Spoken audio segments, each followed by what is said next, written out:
Today we're diving into the number one stress you will have in retirement, and that is running out of money. According to a recent survey, about 75% of retirees face this fear, the fear of running out of money, and it's warranted. So the fear is real, but there are some ways to alleviate this fear, which I'll talk about later in this video, that will help you walk through it, create a solution, and also just mentally wrap your head around what you can do to make sure that you don't live in this fear every single day, because retirement's supposed to be enjoyable. You've worked 30, 40, maybe 50 years to build up to this point. And to sit in retirement and fear this is detrimental to you. It's not going to help you. There are ways around it. So let's break this down.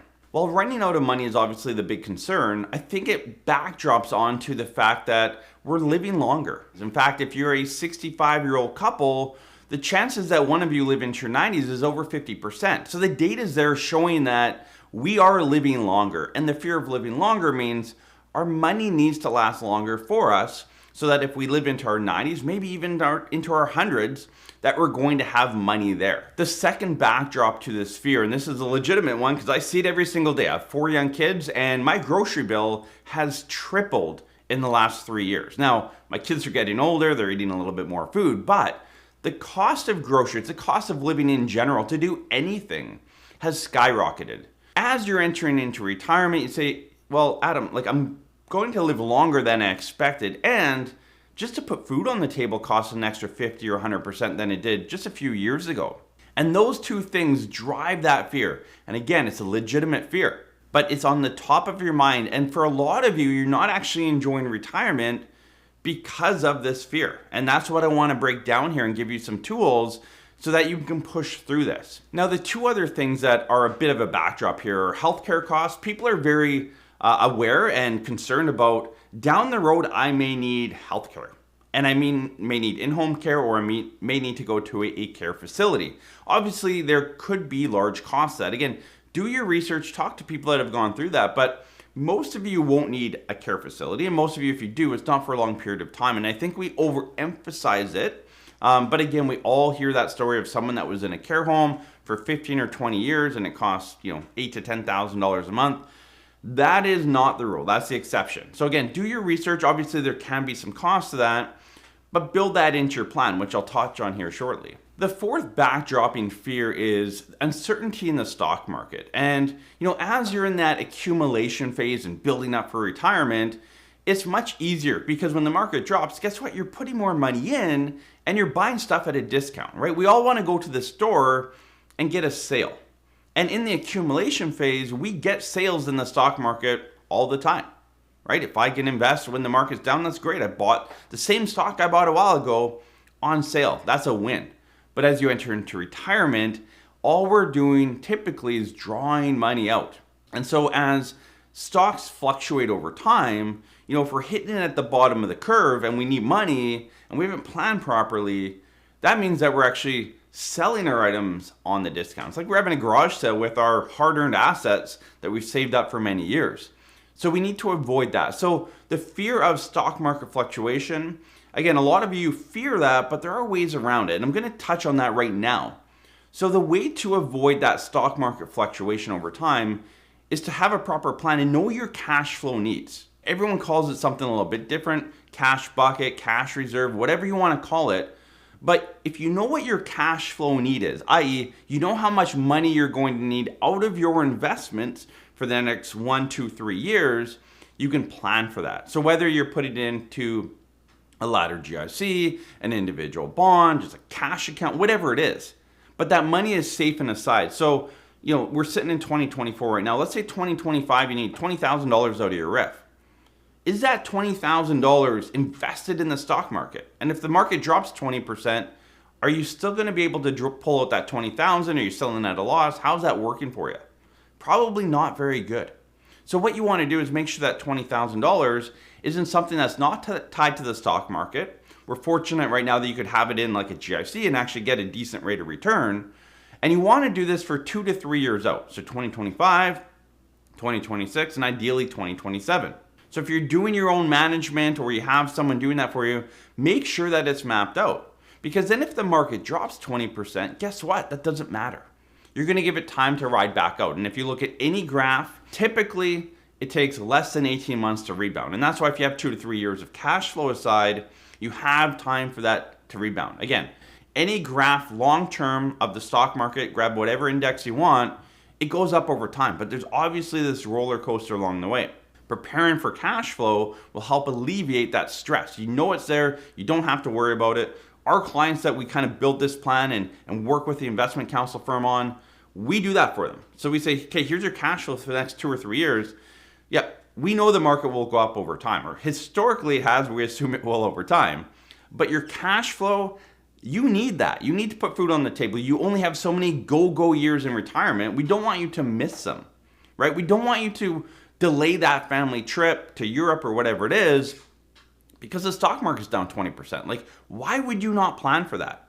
So make sure you're planning, and that takes out the fear out of stock market fluctuation out of retirement completely. And I've seen this firsthand for the last 18 years with our clients. It is possible. You just need to implement it on your end. So tip number 1 to help you alleviate that fear of running out of money in retirement is around cash flow. So again, make sure you plan for that cash flow.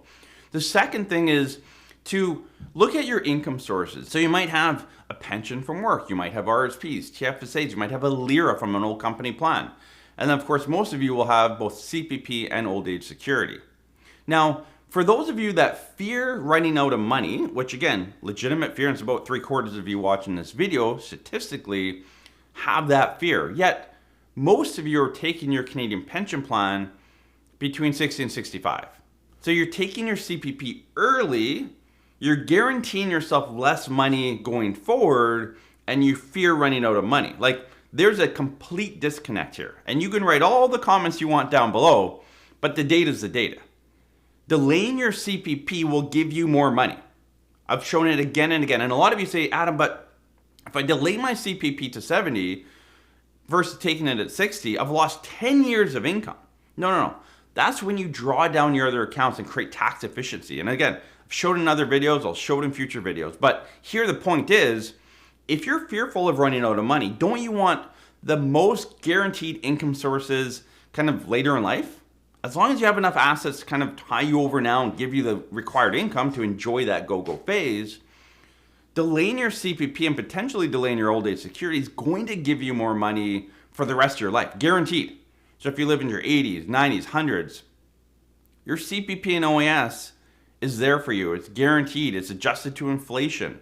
It's a great asset to have. In fact, most of you don't have a defined benefit pension plan, but we all want one, right? I want one. You want one. If you have one, lucky you. But we all want a defined benefit pension plan because guess what? It's guaranteed income for the rest of your life adjusted to inflation. It's a golden ticket. Yet we all have that golden ticket in CPP and old age security, yet we all take, or most of us, will take less than we could possibly get. Work through the numbers with your financial planner, but if you're someone that's fearful of running out of money and your thought process is taking CPP early, there's a complete disconnect here. You haven't gone through the process, you haven't actually done your research. You need to look at the numbers, the data behind it. A lot of you are making emotional decisions, and your one emotional decision to take CPP early is really amplifying the fear of running out of money. The third way to alleviate this fear of running out of money is just to have a proper plan. Have some scenarios run for you. Again, timing on CPP, how to draw down your RSPs, how to enjoy that go-go phase of retirement. Again, your income in retirement should be laddered. There should be a go-go phase, a slow-go phase, and a no-go phase. Those are the 3 phases of retirement that I like to talk about. And typically retirement age 75 is your go-go, 75 to 85 is your slow-go, meaning that you can still travel and do things. They just slow down. You don't do it as much, as often. You're not spending as much. And then 85 plus is a no-go. If you know anyone 85 or older, you know that they're not spending much money. In fact, most Canadians could probably live on their CPP and old age security 85 onwards, as long as they didn't take their CPP at 60 and reduce that amount. Again, if you've taken it later in life, then it's probably enough to live off of in your 80s and 90s. Make sure you have a plan. Make sure you understand why you're doing things in retirement. Again, when we build plans for our clients, we want them, A, to see the differences, but B, understand why they're doing things. Again, I'm a numbers person, I'm a stats guy. I want to know the numbers, but then I want to know why I'm doing something. A lot of you can't explain why you're making decisions in retirement. It's just an emotional one. If you let emotions drive your retirement decisions, guess what else pops in? The fear of running out of money. And I think that's why 75% of you have that fear. You haven't had a proper plan done, right? And yeah, it might cost you some money, but guess what? That money is well spent. I promise you, we've done hundreds, maybe thousands of plans now over the years, and we've never had someone come back and say, like, that's a terrible plan. That's a terrible idea. We've run scenarios for you. We've looked at what's the optimal way. You want to do this with your financial planner. If you need help with that, reach out to our office. We're happy to help. We offer fee-for-service financial planning for people coast to coast. So if you're Canadian, anywhere in Canada, or even living abroad, planning to move back to Canada for retirement, we can help you out. Reach out to our office, parallelwealth.com/planning. See if we're the right fit for you, but you need a proper plan. Again, let's alleviate this fear of running out of money. And the way to do that is to have a roadmap, a GPS. One comment I always get on this, Adam, it's pointless getting a retirement plan in place because there's too many variables. We don't know what the stock market's going to do, inflation, how long I'm going to live. I get it. There's assumptions made in a retirement plan. But wouldn't you like to get in to retirement with at least an idea of direction where to go? Like, what's the most optimal way? There's going to be tweaks along the way. Some might be major, some might be minor. We did plans for clients 10, 15 years ago, and they've had these minor tweaks along the way, but essentially they followed that same plan and it's worked really well for them. You may have a big financial event, good or bad, and you need an adjustment to the plan. That's fine. But get moving in the right direction. Again, people say, oh, I don't want to plan, there's too many variables, and then they take their CPP at 62. Well, wouldn't you have liked to run the thought process of taking CPP a little bit later? What does that look like? How does that work? How does that benefit me?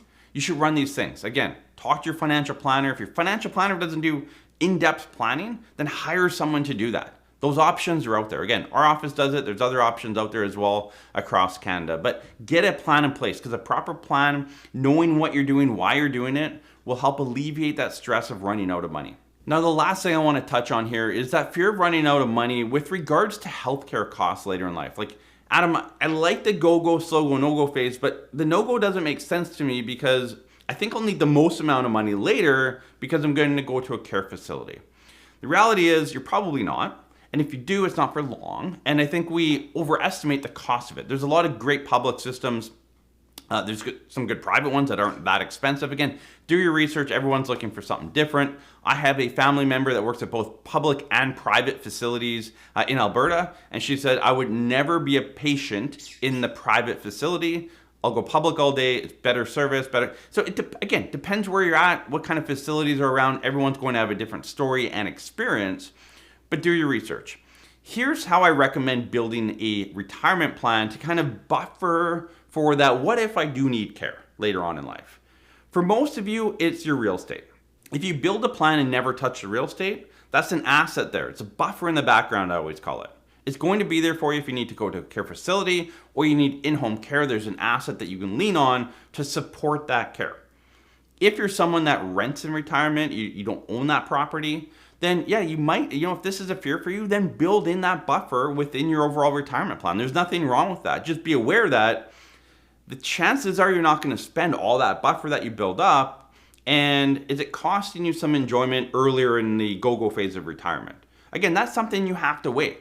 So if you don't own real estate, create a bit of a buffer if that's a concern. Build it to the point that the fear is gone. You know you have enough money, enjoy retirement in whatever capacity you can. But the idea here is to get rid of that number one fear in retirement, which is running out of money. Again, legitimate fear, but the steps that I've talked about in this video will help alleviate those fears. And again, if you're sitting there still saying, Adam, I think I have a good plan, I've kind of done all this stuff and I still fear it, I would say you probably don't have a really good plan then, because a really good plan should completely alleviate those fears. Again, the cash flow planning, the structure, all this stuff really does matter, maps out, and should allow you to sit back and say, look, I've worked for 40 years, I've saved up all this money, it's time to enjoy it. So go enjoy that money.